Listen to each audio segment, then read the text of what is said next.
out when I was 11.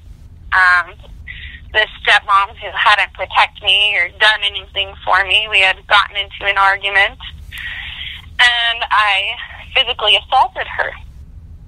Instead of them coming to the home and removing me and my brother from the situation, they left us in that situation and removed the stepmother. Still left us with the person who was perpetrating bad things to us. I ran away after I was 11, and I got taken into juvenile hall. And from there, I started going into foster home, after foster home, after foster home. And what I have learned is that no matter how badly some parents treat their children still have unconditional love for them. And no matter how badly my father treated me, every time I ran away from a foster home, every time I ran away from a behavioral treatment place, the first place I would go was to the person that perpetrated bad things to me. I didn't know any better. I didn't know how to accept love. I acted out. I was angry. I was bad. I was all of these emotions, and the foster parents didn't know how to handle them, so I got placed on 5 different medications. And finally, after running away for a final time, I got locked up in a behavioral treatment center until I turned 17. And once I turned 17, the judge ended up I remember her exact words were, "Miss McQueen, I don't want to ever see you in this courtroom again. You are now responsible for yourself." And she hit the gravel, and I was able to leave and walk out free. But the bad part was that I wasn't prepared. I didn't have my GED. I didn't know the first thing about getting a job, writing a check, having a bank account, how to rent a place. And my dad was already in prison at this time. My mom's passed away. Pretty much lost a lot of my friends and family from bouncing around here and there and there. And I had nowhere to go, so I slept in a gas station bathroom over a heater because it was warm.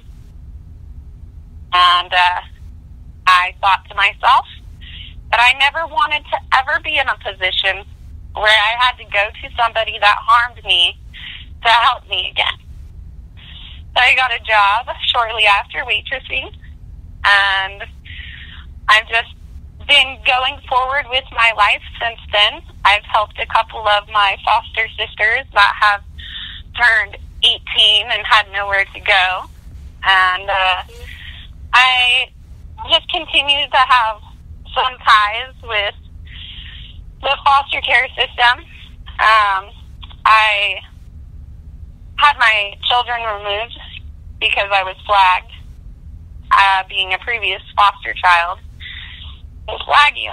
And once you get pregnant, they are very interested in your parent, in your child, and how you're going to parent your child. Mm-hmm. It's almost like, they just can weasel their way in without any reason. Mm-hmm. Showed up at the hospital for both of my children's births. Nothing was wrong. There was no reason to take them, They gave them both to me, but they did bring up all of my past experiences from when I was a minor, when I was trying to get my children back. And so I was able to bring that up against them and explain to them that the reason that I might be in this situation is, yes, because I put myself in this situation and my children got taken, but also because it's a failed system, it's a broken system, and maybe if I would have been validated a little bit or listened to a little bit or just shown just a little bit of kindness and love, maybe I would have not been in this situation where now the cycle goes on and on and on. And that's what I'm working on stopping. Mm-hmm. And you know, what's really touching to me and what made me want to advocate on your case was that you are an inspiration to others that are still in the foster care system. And you do advocate and do a lot of work. And you've even had them call into the show. Absolutely. Yeah, it's awesome. I mean, I just, like, I am always amazed by you, Cheyenne. You're just an incredible person. You're like this, you've blossomed into this beautiful woman, and you're so open with yourself, and you share so much of your journey. And I'm just kind of like watching in awe. I'm like, wow. It took me a long time to get here, you know. I remember I used to sit in the shower and cry and just want to scrub my skin until it bled because I felt, you know, unlovable. I felt disgusting. And through years and years and years of soul searching and my children being the greatest blessings that I've ever had in my entire life, I'm proud of myself. I'm happy with where I am. I think that I can go a million times farther with these beautiful beings pushing me to better myself. I am not ashamed anymore. I want to share my story because I want others to know that they're not alone and to never stop fighting and to never give up because they are worth gold.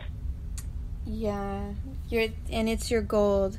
All of everything that you've been through is your gold. And you have actually, one of your children, I think, you like really went through it. I mean, during this time, you were in and out of the hospital, I think, with your youngest.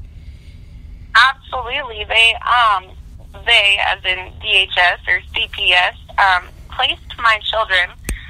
Mind you, when my children were taken, my son was a year old and my daughter was only 2 months, still breastfeeding.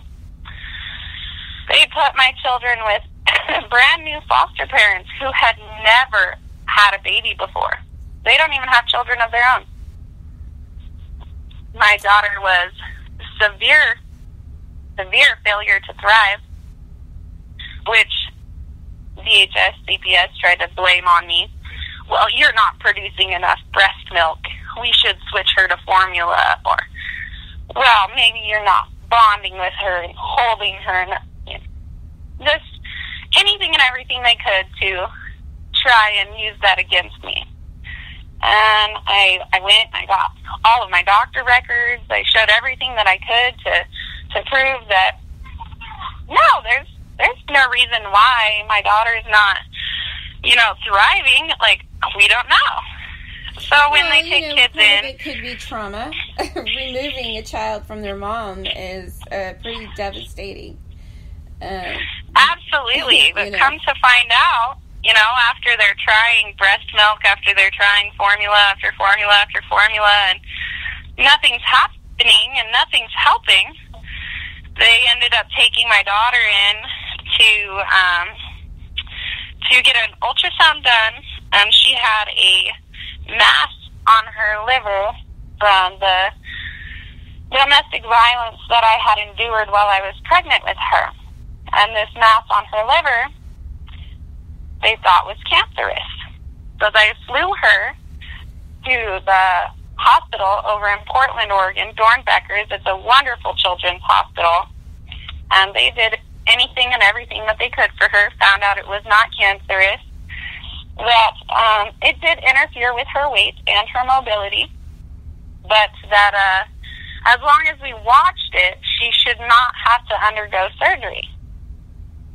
And I didn't understand why my daughter, while she was in foster care, wasn't developing properly. She was, when I got her back, 10 months old and 13 pounds, which is the size of a 3-month-old child. She could barely hold her head up. She couldn't crawl. She could roll over, but she couldn't sit straight up by herself.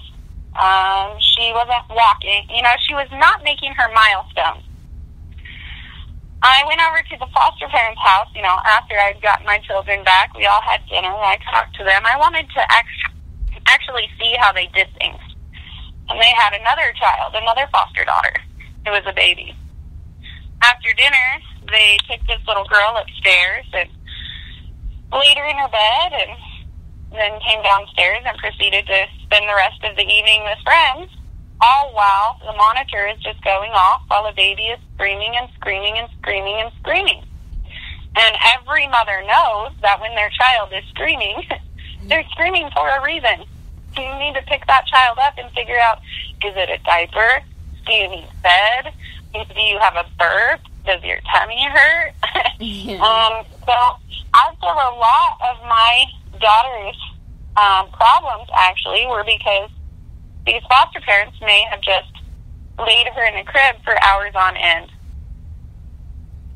And the thing is, you know, the really big piece of the picture that I think CPS really misses is that, you know, if you're not a parent or, you know, you don't have that connection with the child where you really are communicating sort of telepathically almost, you know, that's something that can't be replaced.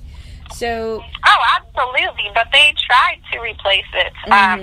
The foster parents had posted on Facebook that the caseworker had said that they were in it for the long haul, so they were going to get to see the baby grow and the oldest one talk. And you know, they posted a lot of my personal things on Facebook about my children. They posted pictures of my children on Facebook. And to even lessen the bond that I had with my daughter, I was even told to stop breastfeeding. Yeah. Yeah. You know, and this is the trauma. This is the trauma that occurs. And it's so devastating to a newborn child. But where is your daughter at now, Cheyenne? Because your kids have been home for a year. Oh, my gosh. She is 25 pounds. She's running around like crazy. She speaks full sentences at 1 year old. She's doing so well.